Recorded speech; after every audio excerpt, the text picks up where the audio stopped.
Osallistuin 24 tunnin juoksuun nivelrikkoisena.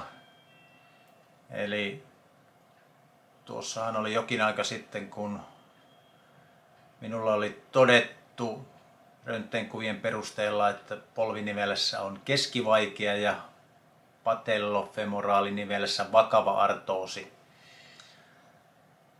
Mutta en antanut sen haitata ja ryhdyin kuntouttamaan polvea ja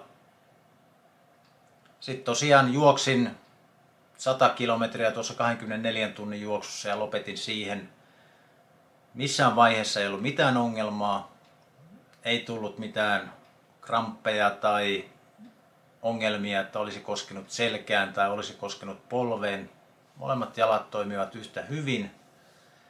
Ja koko valmistautumisjakso, kun siihen sisältyi tietysti, että täytyy valmistautua tämmöiseen juoksuun, niin 8 viikon aikana tuli juostua sitten asfaltilla vähän enempikin ja ei minkäänlaisia ongelmia.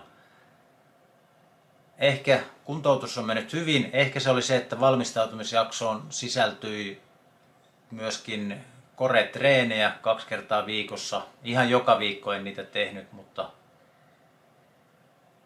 näköjään se on mahdollista, että polven voi kuntouttaa ja ihan hyvillä mielellä juosta pitkiäkin matkoja. Ja ehkä juuri se pitkä matka on se syy siihen, että kaikki vain sujuu, koska eihän siinä juosta kovaa. Eli ei tule semmoista rajua iskutusta, vaan se on semmoista rauhallista juoksemista.